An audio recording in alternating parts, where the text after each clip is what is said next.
34 वर्ष सातत्यानं कष्ट करून पालघर जिल्ह्यातल्या शिरगावच्या माळी बंधूंनी शेतीतून नंदनवन फुलवलंय। दोघा भावांनी आईच्या मार्गदर्शनाखाली घरच्या 2 एकर शेतीत कष्ट करून आज शेतीचा प्रवास 10 एकरांपर्यंत नेलाय। तर भाजीपाला उत्पादनाबरोबर दुग्ध व्यवसाय, शेळीपालन, कुक्कुटपालन, मत्स्यपालन आणि मधुमक्षिका पालन यासारख्या सगळ्या शेतीपूरक व्यवसायाची भक्कम साखळी तयार केली आहे। गाई, म्हशी, शेळ्यांच्या मलमूत्रापासून शेतीला खताची सोय झाली। पर्यायाने खतांचा खर्च वाचला आणि शेती आपसुकच सेंद्रिय झाली। या सगळ्या गोष्टी पूर्णत्वास गेल्यानंतर या सगळ्या शहरी लोकांना कळाव्यात म्हणून नुकतंच त्यांनी कृषी पर्यटन व्यवसाय सुरू केलाय। शेती आणि पूरक व्यवसायातून 2 भावांच्या कुटुंबानं आज 10 ते 15 मजुरांना रोजगार दिलाय। आज त्यांना शेती आणि पूरक व्यवसायातून वार्षिक किमान 6 लाख रुपयांचा निव्वळ नफा मिळतोय। त्यांची यशोगाथा जाणून घेण्यासाठी आज आपण पालघर जिल्ह्यात शिरगावला जाणार आहोत।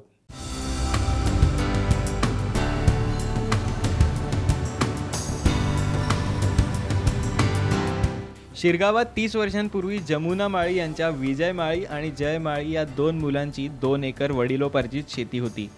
वडिलांचं छत्र हरपल्यानंतर शिक्षण अर्धवट सोडून विजय माळींनी वयाच्या 11व्या वर्षी शेती करण्यास सुरुवात केली। आईच्या मार्गदर्शनाखाली मोठ्या मेहनतीनं 1990 पासून सुरू केलेला भाजीपाला व्यवसाय आजही सुरू आहे, पण त्याची झपाट्यानं 2 एकरांपासून 10 एकरांपर्यंत वाढ झाली आहे। तर याच शेतात नारळाची 400 झाडं, चिकूची 250 झाडं, आंब्याची 50 झाडं त्यांनी जगवली आहेत। वयाच्या 12व्या वर्षीपासून मी शेती हा व्यवसाय करतो। माझं शिक्षण फक्त 8वी पास आहे, भाऊ 12वी पास आहे। मी, माझी आई आणि जयभारत माळे भाऊ आम्ही दोघे तिघे मिळून आम्ही आज जवळजवळ 15 ते 20 वर्ष झाले शेती व्यवसायाकडे वळलेले आहेत। त्यावेळेला माझ्याकडे फक्त 2 ते 2.5 एकर शेती होती, पण आईची मेहनत, भावाची मेहनत, या मेहनतीमुळे आज मी किमान 8 ते 10 एकर ते 12 एकर शेती माझी आज झालेली आहे। भाजीपाल्याच्या पिकातून सलग 20 वर्ष मिळणाऱ्या नफ्यातून विजय माळींनी 1993, 95 आणि 98 साली टप्प्याटप्प्यानं 8 एकर शेती खरेदी केली। तर 1995 साली म्हशींच्या संगोपनाला सुरुवात केली। आज त्यांच्याकडं 25 म्हशी आहेत, तर 5 ते 6 गायी आहेत। यापासून दररोज किमान 100 ते 125 लिटर दुधाचं उत्पादन ते घेतात। याची विक्री 45 ते 50 रुपये लिटरच्या दरानं ते करतायत। कडे किमान जवळजवळ 25 म्हशी आहेत आणि 5 ते 6 गायी आहेत। ह्या 25 म्हशीतून आणि गायी दोन्ही मिळून माझ्याकडे जवळजवळ 100-125 लिटर दूध होते, 125 लिटर दूध होते। त्यातून मला सगळं खर्च काढून मला 5 ते 6 लाख रुपये उरतात। हे म्हशी मी म्हैसाणाचा प्युअर ब्रीड मी म्हैसाणहून खरेदी करतो, स्वतः जातो। आणि गायीसुद्धा ह्या AJF किंवा गीर ह्या जातीच्या गायी आहेत। गायी पण चांगल्या जातीच्या आहेत। गाईला चारासुद्धा माझ्या वाडीतलाच आहे, त्याच्यामुळे शेती व्यवसाय मला पूरक धंदा म्हणून खूप त्यात बेनिफिट चांगला आहे। म्हशींच्या संगोपनानंतर त्यांचा आत्मविश्वास वाढला। त्यांनी शेळ्या, मासे आणि मधमाशांचं संगोपन सुरू करून शेतीला पूरक व्यवसायाची ढाल चढवली। यामुळे पिकांच्या उत्पादनाबरोबर दूध, मांस यांसारख्या उत्पन्नामुळे शेतीतून मिळणारा नफा वाढलाय। गेल्या 2 वर्षापूर्वी त्यांनी पाण्यासाठी शेततळं घेतलं, त्यामध्ये त्यांनी मत्स्य व्यवसाय सुरू केला आहे। शेततळं मला तालुका कृषी अंतर्गत या योजनेत मला मिळालेलं आहे। हे शेततळं माझं 50 बाय 50चं आहे। ह्याच्यात मी वर्षाआधी रहू कटला, ग्रास कटर आणि नंदी हे मासे सोडलेले आहेत। मी 4 डबे सोडले होते 1200 रुपयाचे। आज मला ह्याची कमीत कमी 25 ते 30 हजार रुपये अपेक्षित आहे। आणि मच्छीच्या योजनेतून आहेतच, शिवाय ह्या कृषी पर्यटनच्या लोकांसाठी दाखवण्यासाठी सुद्धा ही मच्छी मी ह्याच्यात ठेवली आहे आणि ते काढून दाखवून सुद्धा दाखवू शकतो। यासाठी जाळं वगैरे ठेवलेलं आहे मी। या व्यवसायाबरोबर त्यांनी 2009 साली 4 ते 5 उस्मानाबादी शेळ्या आणून शेळी पालनाची सुरुवात केली। आज त्यांच्याकडे 50 ते 60 शेळ्या आणि बकरे आहेत। याची वर्षभरात एकदाच म्हणजे ईदला विक्री करतात। त्यांपासून त्यांना वार्षिक खर्च वगळता किमान लाख रुपयांचा नफा मिळतोय। शेतीला जोडधंदा म्हणून मी शेळीपालन व्यवसाय चालू केलेला आहे। शेळीपालन चालू करायला मला प्रेरणा दिली डॉक्टर वाघमारे यांनी।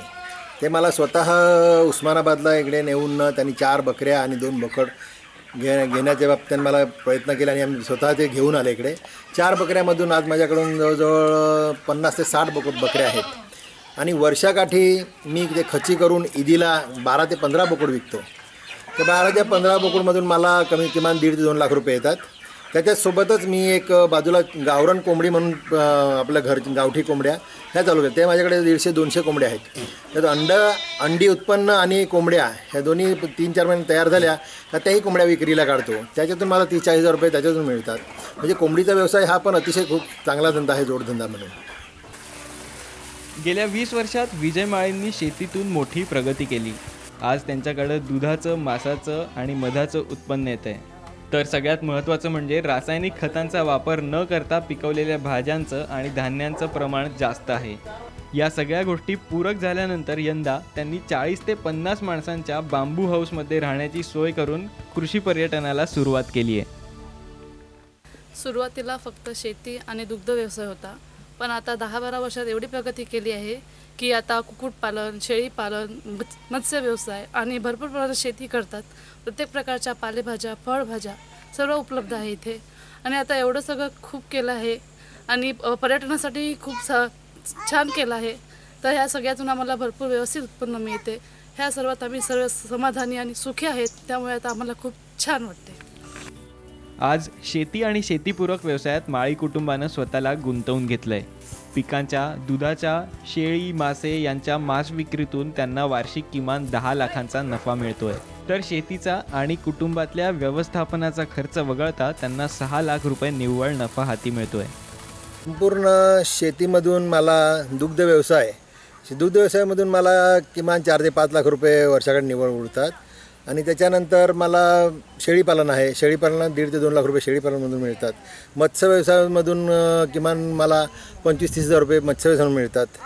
त्याच्यानंतर कुक्कुटपालन आहे. कुक्कुटपालनसुद्धा मला कमी कमी 40 ते 50 हजार रुपये उरतात. त्याच्यानंतर आलेला भाजीपाला आहे. त्यातून मला 1.5 ते 2 लाख रुपये भाजीपाल्यामधून मिळतात. माझे नारळ आहेत, 400-500 चिकू आहेत. चिकू नारळमधून पण मला 4 ते 5 लाख रुपये मला उत्पन्न मिळते. हे सगळ्या शेतीमधून मला किमान 10 ते 12 लाख रुपयाचं वार्षिक उत्पन्न आहे. माळी कुटुंबानं शेतीला शेणखत, लेंडीखत यांच्यासारख्या निविष्ठा घरी उपलब्ध होतील असं नियोजन केलंय. तर गोबर गॅस बनवून इंधनाच्या बाबतीत स्वयंपूर्ण होण्याचं नियोजन केलंय. गोबर गॅस आहे. ह्याच्यात दिवसा 2 टोपली शेण टाकतो. शेण आणि पाणी मिक्स करून ह्याच्यात टाकतात का हा आम्हाला पूर्ण दिवस चालतो गॅस. घरगुती जेवणासाठी भरपूर चालतो हा. एक दिवस म्हणजे एका दिवसामध्ये 2 टोपली शेण टाकलं तरी भरपूर व्यवस्थित चालतो. हा सरकारी योजनेतून गॅस आहे. भरपूर गॅस म्हणजे त्याच्यामुळे आपला हा LPG गॅस भरपूर वाचतो आणि ह्याच्यामध्ये व्यवस्थित म्हणजे गॅस आपला व्यवस्थित चालतो. आमच्या कुटुंबानं एकत्र राहून शेती केल्यानं आम्ही इथपर्यंत मजल मारल्याची भावना हर्षला माळींनी व्यक्त केली. आमच्याकडे आमचं लग्न झालं त्या टायमावर फक्त एक चिकूची बाग थोडीशी होती. त्यांना पूरक म्हणून यांनी दुग्ध व्यवसाय, शेळीपालन आणि कुक्कुटपालन वगैरे असं सगळं चालू केलं. आम्हाला अंदाजही नव्हता की काहीतरी नवीन वेगळं काहीतरी करतील असं. आणि ह्याच्यात लोकांसाठी आम्ही कृषी पर्यटन सुरुवात केलं आहे. लोकांनी त्याचा आनंद घ्यावा आणि आम्ही त्याच्यात खूप आनंदी आहोत. त्याच्यात आम्हाला बरं वाटतं, समाधान आहे.